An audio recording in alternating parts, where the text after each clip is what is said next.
Hello students, आज का हमारा टॉपिक है सिंपल फ्यूचर टेंस। यानी कि फ्यूचर टेंस का सबसे पहला टेंस जो होता है सिंपल फ्यूचर या फिर future indefinite. Look at the flowing pictures and read the sentence. Simple future क्या होता है? कोई काम हमें पता है कि फ्यूचर में होना है, ठीक है, इसलिए इसमें लगा होगा, होगी, होगे। इसमें लगता है विल या शैल और साथ में वर्ब की फर्स्ट फॉर्म। शैल सिर्फ फर्स्ट पर्सन के साथ यानी कि आई और वी के साथ लगता है और कहीं भी नहीं लगता। लेकिन अगर आप आई और वी के साथ विल भी लगाते हो तो गलत नहीं होगा, यानी कि आप शैल स्किप कर सकते हो। जरूरी नहीं कि आपको शैल ही लगाना है। तो कंफ्यूज होने की बजाय आप शैल की जगह विल ही लगाइए, हर जगह पे विल लगाइए, विल प्लस वर्ब की फर्स्ट फॉर्म। तो ये आपका बन जाएगा सिंपल फ्यूचर टेंस। क्या होती है? सब्जेक्ट होता है, सब्जेक्ट जिसके बारे में बात की गई हुई है, साथ में विल और वर्ब की फर्स्ट फॉर्म सिंपल और बाकी का एज इट इज आ जाएगा। पिक्चर क्या है? The train will start shortly. Train जल्द ही चलेगी यानी कि स्टार्ट होगी, विल और साथ में स्टार्ट फर्स्ट फॉर्म वर्ब की। These athletes will run at the 200 metre race.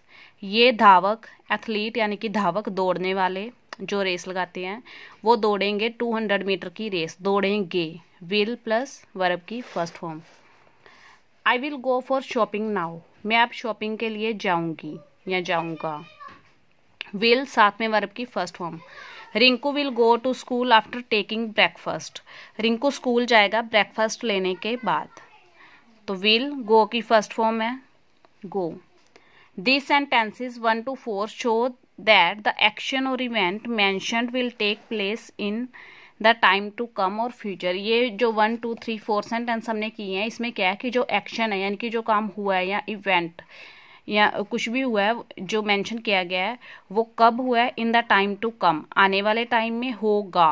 Will take place, होगा, टेक प्लेस मतलब होना, विल टेक प्लेस होगा in the time to come, आने वाले टाइम में या फिर फ्यूचर में। They are set to be in simple future tense form. इनको क्या कहा जाता है कि ये सिंपल फ्यूचर टेंस फॉर्म में है, क्योंकि इनके साथ विल लग गया, साथ में वर्ब की फर्स्ट फॉर्म लगी हुई है। The form of the verb in the simple future tense. Simple future tense में फॉर्म ऑफ द वर्ब क्या होती है? अफर्मेटिव सेंटेंस में क्या फॉर्मेशन होती है इसकी? अफर्मेटिव यानी कि जो सिंपल होता है, सब्जेक्ट शैल या विल, शैल आप स्किप कर सकते हैं, इसकी जगह विल ही लगा सकते हैं, प्लस वर्ब की फर्स्ट फॉर्म या इसे हम बेस फॉर्म भी बोलते हैं, और साथ में जो भी सेंटेंस है एज इट इज आ जाएगा। एग्जाम्पल क्या है? आई विल, देखिए आप विल भी लगा सकते हैं, शैल भी लगा सकते हैं।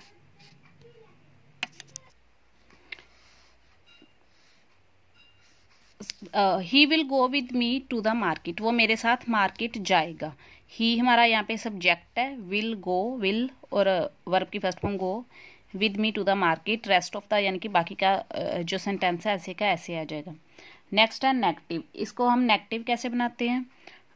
विल के साथ नोट लग जाएगा simply. I will not plus verb की फर्स्ट फॉर्म, विल नोट उसके बाद वर्ब की फर्स्ट फॉर्म, बाकी का एज इट इज आ जाएगा। विल नोट या शैल नोट, शैल बस आई के साथ आता है और वी के साथ आता है, आपको पहले भी बता दिया। तो हम अगर शैल नोट को शॉर्ट में लिखना है तो हम शैट लिख सकते हैं, विल नोट को शॉर्ट में हम वॉन्ट लिख सकते हैं। ग्रामर में आप विल नोट शैल नोट पूरा ही लिखोगे, ऐसे लिखने की जरूरत नहीं है और मार्क्स भी नहीं मिलते ऐसे। वर्ब की फर्स्ट फॉर्म और बाकी का एज इट इज़। वैसे नॉर्मल अगर हम सेंटेंस बना रहे हैं किसी पैराग्राफ में या किसी और चीज़ में, पर्टिकुलर टॉपिक में, तो उसमें हम शैल नोट या शुड शैल नोट को ऐसे लिख सकते हैं, विल नोट को ऐसे लिख सकते हैं। एग्जाम्पल्स क्या हैं? I shall not join the party या फिर I will not join the party. मैं पार्टी ज्वाइन नहीं करूँगा। They will not agree with you. वो आपसे सहमत नहीं होंगे। विल नॉट वर्ब की first form. They will not agree with you, वो आपसे सहमत नहीं होंगे। दे यहाँ पे सब्जेक्ट है, विल नॉट विल के साथ वर्ब की फर्स्ट फॉर्म यानी कि अग्री, क्योंकि नेगेटिव बनाना है इसलिए विल के साथ नोट लग गया, बाकी का as it is with you.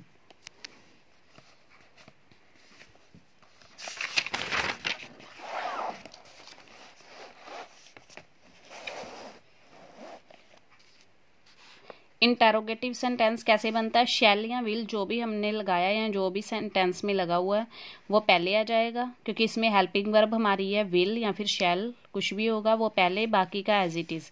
शैल या विल सब्जेक्ट यानी कि ही शी इट या किसी का नाम है, दे है, वी है, जो भी है, उसके साथ वर्ब की फर्स्ट फॉर्म या फिर बेस फॉर्म। वर्ब की फर्स्ट फॉर्म को ही बेस फॉर्म बोलते हैं और बाकी का ऐसे। एग्जाम्पल्स क्या हैं, will they come home, will they come back tomorrow, क्या वो कल वापस आएंगे, तो ये इंटेरोगेटिव यानी कि क्वेश्चन वाला बन गया। Shall I get the permission to go home, जैसे I shall get the permission to go home, तो इसका जब हम इंटेरोगेटिव बनाते हैं यानी कि क्वेश्चन वाला बनाते हैं तो शैल पहले आ जाएगा स्टार्टिंग में, बाकी का as it is. Shall I get the permission, क्या मैं परमिशन लूंगा टू गो होम, घर जाने की। इंटेरोगेटिव नेगेटिव, अब इसका हमने इंटेरोगेटिव भी बनाना है यानी कि क्वेश्चन वाला भी बनाना है और नेगेटिव भी बनाना है, नहीं वाला भी बनाना है। तो क्या आएगा, क्योंकि हमें क्वेश्चन वाला बनाना है तो हेल्पिंग वर्ब पहले आ जाएगी, यानी कि शैल या विल जो भी हमारे सेंटेंस में है वो स्टार्टिंग में आ जाएगा, सब्जेक्ट के साथ नोट लगेगा। सिंपल नेगेटिव में हम सब्जेक्ट के बाद शैल या विल लगाते हैं, उसके बाद नोट लगाते हैं। जब इंटेरोगेटिव और नेगेटिव दोनों बनाने हैं तो विल पहले, क्योंकि हमें इंटेरोगेटिव बनाना है, फिर सब्जेक्ट के बाद नोट, वर्ब की फर्स्ट फॉर्म, बाकी का एज इट इज। जैसे will he not help us, क्या वो हमारी हेल्प नहीं करेगा, नहीं भी आ गया यानी कि नेगेटिव भी बन गया और क्वेश्चन वाला भी यानी कि इंटेरोगेटिव भी। विल पहले, सब्जेक्ट के बाद not. Will you not go there with me, will पहले, सब्जेक्ट के बाद नोट, फिर वर्ब की फर्स्ट फॉर्म, बाकी का एज इट इज। विल पहले, सब्जेक्ट के बाद नोट, वर्ब की फर्स्ट फॉर्म, बाकी का as it is.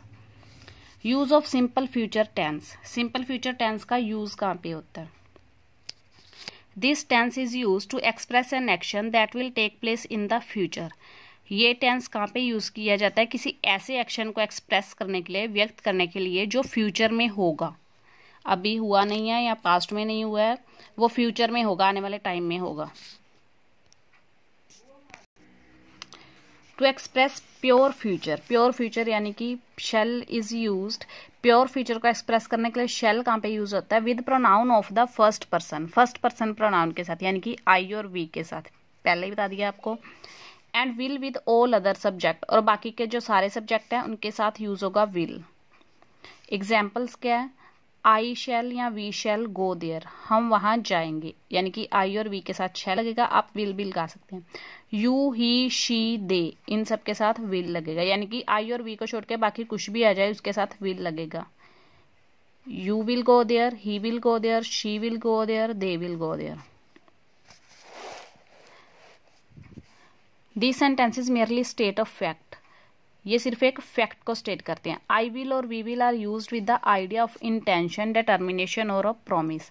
I will और वी विल यानी कि आई के साथ हम विल और वी के साथ हम विल यूज कर सकते हैं जहाँ पे हमारी इंटेंशन और इरादा दिखाया गया है, इंटेंशन मीन्स इरादा, या फिर डिटर्मिनेशन कि हमारा, और प्रॉमिस कुछ भी दिखाया गया है तो वहाँ पे हम विल लगाते हैं, यानी कि हम आई और वी के साथ भी विल यूज कर सकते हैं। I will go there, no one will stop me from going there, इसका मतलब कि मैं वह जाऊंगा ही जाऊंगा, उसने अपना इरादा बना लिया, उसने निश्चित कर लिया, डिटर्मिनेशन कर ली है, दृढ़ निश्चय, प्रोमिस किया उसने। We will sacrifice our life for the country, यहाँ पे वी के साथ विल यूज हुआ है, इसका मतलब है कि वो प्रोमिस कर रहा है। जहाँ पे हम विल करते हैं उसका मतलब उसका इरादा बन जाता है कि पक्की बात बोल दिया उसने, वो ऐसे ही करेगा, प्रोमिस हो गया उसका। We promise to sacrifice our life, इसमें हम प्रोमिस करते हैं कि अपनी लाइफ त्याग देंगे फॉर द कंट्री, देश के लिए। इन द सेम वे, ऐसे ही shall is often used as a promise और threat with other subject, shall भी दूसरे सब्जेक्ट के साथ यानी कि यू ही शी दे, इनके साथ शैल भी यूज हो सकता है अगर हम प्रोमिस कर रहे हैं या फिर थ्रेट यानी कि धमकी दे रहे हैं। You shall get a prize if you stand first, तुम्हें प्राइज मिलेगा, यहाँ पे यू है लेकिन शैल लगा हुआ है, तो यहाँ अगर दूसरे सब्जेक्ट के साथ शैल लग जाता है इसका मतलब ये यहाँ तो प्रॉमिस है या धमकी है। इफ यू स्टैंड फर्स्ट, अगर तुम फर्स्ट आते हो तो ये प्रॉमिस है कि तुम्हें प्राइज मिलेगा ही मिलेगा अगर तुम फर्स्ट आते हो। ही शैल नेवर स्टील अगेन, वो दोबारा चोरी नहीं करेगा, यानी कि वो इफ ही स्टील्स, अगर वो उसके धमकी मिलती है कि ही शैल नेवर स्टील अगेन, वो कभी दोबारा चोरी नहीं करेगा, क्योंकि अगर वो चोरी करता है आई विल पनिश हिम, मैं उसे पनिश करूंगा, तो उसे धमकी मिली है कि दोबारा तुम चोरी नहीं करोगे। Shall I shall we are very often use to begin offer to help और suggestion. Shall I shall we यानी कि जब क्वेश्चन वाला हो तो स्टार्टिंग में शैल हम तभी लगाते हैं जब हम किसी को हेल्प ऑफर कर रहे हैं या फिर किसी को सलाह दे रहे हैं, सजेशन दे रहे हैं। Shall I carry this bag for you, क्या मैं तुम्हारे लिए ये बैग उठा सकता हूँ। हेल्प ऑफर कर रहे हैं ना, तो यहाँ पे हम शैल लगाएंगे। अदरवाइज अगर हमारे पास सब्जेक्ट आई और वी भी है तो शैल लगाने की जरूरत नहीं है अगर इंटेरोगेटिव है तो। Shall we switch off the light now, क्या हम लाइट स्विच ऑफ कर दें अभी। तो ये क्या है, ये हम shall we switch off the light now. अब हम हेल्प ऑफर कर रहे हैं या फिर किसी से रिक्वेस्ट कर रहे हैं, तो रिक्वेस्ट हो, सजेशन हो, हेल्प हो, तो वहाँ पे इंटेरोगेटिव वाले में स्टार्टिंग में शैल आएगा, अदरवाइज नहीं।